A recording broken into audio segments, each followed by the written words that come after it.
ఈ రోజే డౌన్లోడ్ చేయండి. మీ ఫేవరెట్ షోస్ చూడండి. బాక్సింగ్ ఫీల్డ్లో రుద్ర గారిని ఓడించాలని ఎన్నో ప్రయత్నాలు చేసిన వాళ్ళు.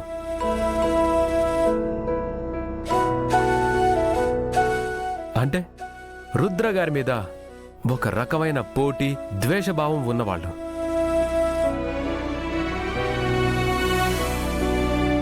అలాంటి వాళ్ళు అక్కడ జరిగిన పొరపాటును అడ్డం పెట్టుకుని వాంటెడ్గా రుద్ర గారిని బ్లేమ్ చేయలేదని ఏంటి గ్యారంటీ? కన్న తల్లి కడుపు కోత లాజిక్లు ఆలోచించదు లాయర్ గారు. తగిన న్యాయం మాత్రమే కోరుకుంటుంది. అన్యాయానికి శిక్ష పడాలి అనుకుంటుంది.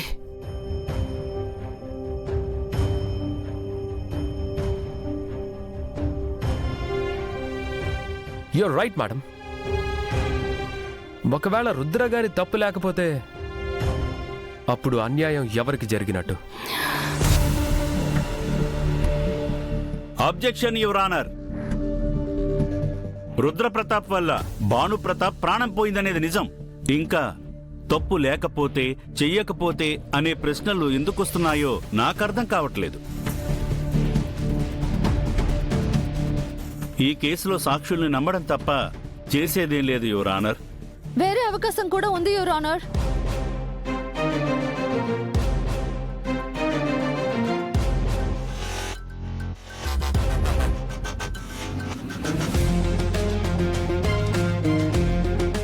ఎవరమ్మా నువ్వు?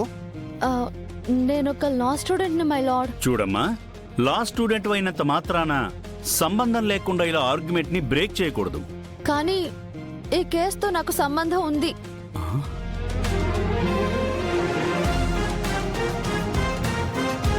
చూడమ్మా, నువ్వేదైనా చెప్పాలనుకుంటే బోన్లోకి వచ్చి చెప్పు. అలాగే యువర్ ఆనర్.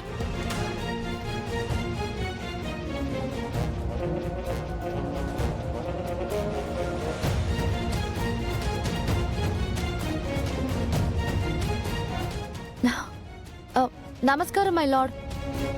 ఈ కేసుకి నీకు ఏంటమ్మా సంబంధం? ఈ రోజు ఈ కేసు జరగకూడదని, ప్రేమ్ బాబు ఈ కేసు వాదించకూడదు అని నన్ను కిడ్నాప్ చేశారు సార్.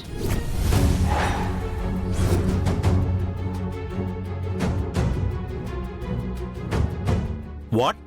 నిన్ను కిడ్నాప్ చేసి ఈ కేసును వాదించకుండా చేయాలనుకున్నారా? అసలు ఇక్కడ ఏం జరుగుతుందో I'm not getting your honour. తను చెప్పింది అక్షరాల సత్యం యువర్ ఆనర్. అందుకు ఈ వీడియోనే సాక్ష్యం.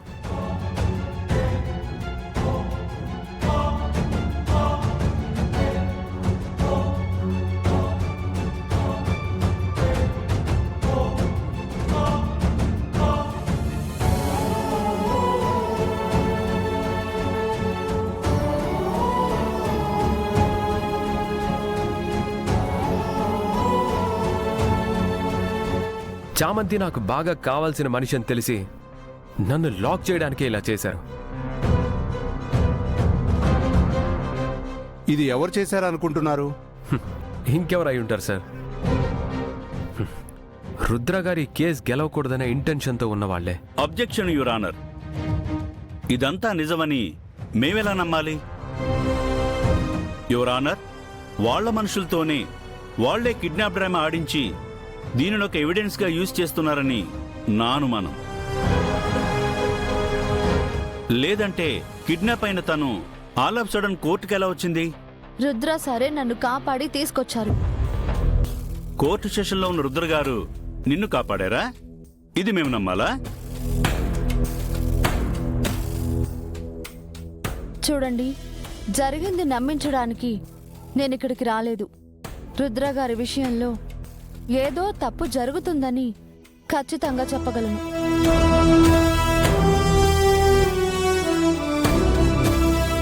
యువర్ ఆనర్, ఈ కేసు వాదన మొదలైనప్పటి నుంచి మీరు అంతా వింటున్నారు. వీళ్ళంతా ఎంతో ప్రేమగా ఉన్నారు. వాళ్ల మధ్య ఎలాంటి ఆస్తి గొడవలు కానీ, కక్షలు కానీ, ప్రాణాలు తీసుకునేంత కారణాలు కానీ లేవు.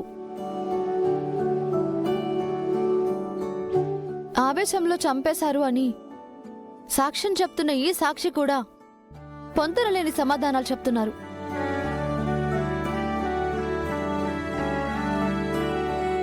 సార్, ఇందాక మీరేమన్నారు? మాకు మేమే కిడ్నాప్ డ్రామా ఆడాము అంటున్నారు. మరి రుద్రగారి మీద కక్షతో ఆయన ఓడిపోవాలని ఎన్నో ప్రయత్నాలు చేస్తున్న వాళ్ళు అబద్ధం చెప్పలేదు అని ఏంటి సార్ గ్యారంటీ?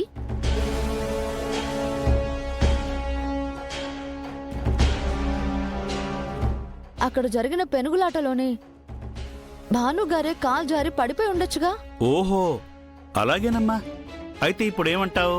కేసు క్లోజ్ చేసి రుద్ర గారిని నిర్దోషిగా వదిలేమంటావా? కాదు సార్, నిజమేంటో తెలుసుకోవాలి అంటున్నాను. అదే ఎలా తెలుస్తుంది? Scene recreation.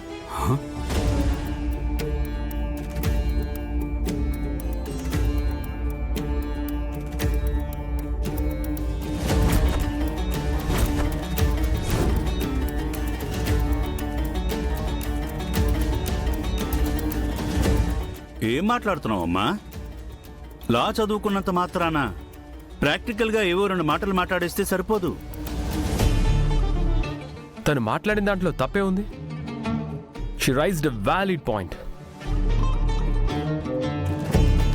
సంఘటన స్థలంలో జరిగిన ఇన్సిడెంట్ గురించి క్లారిటీ లేనప్పుడు సీన్ రీక్రియేషన్ జరిపించి జరిగిన దాన్ని అంచనా వేయడం ఒక పద్ధతి.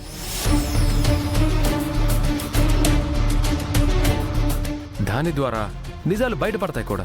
కానీ ఇక్కడ క్లారిటీ ఉంది అని మీరనుకుంటేనో శత్రువులు సాక్ష్యం చెప్తేనో సరిపోదు సార్. కోర్టుకు కావాల్సింది క్లారిటీ.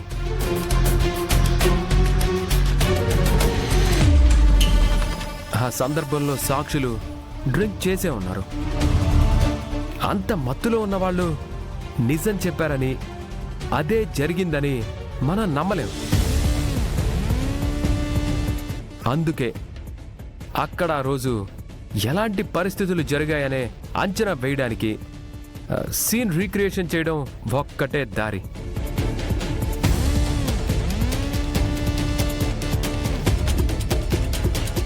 యువర్ ఆనర్, అందుకు అనుమతి ఇవ్వాల్సిందిగా కోర్టు వారిని సవినయంగా కోరుతున్నాను. ఇది ఒక నిర్దోషికి శిక్ష పడకూడదని చేస్తున్న ఓ ప్రయత్నంగా గుర్తించాలని విజ్ఞప్తి చేస్తున్నాను. తన వల్ల తప్పు జరిగుంటే శిక్ష అనుభవించడానికి సిద్ధమని నిజాయితీగా ఉన్న నా క్లయింట్కి తను తప్పు చేయలేదని నిరూపించుకునేందుకు ఒక అవకాశం ఇవ్వండి యువర్ ఆనర్.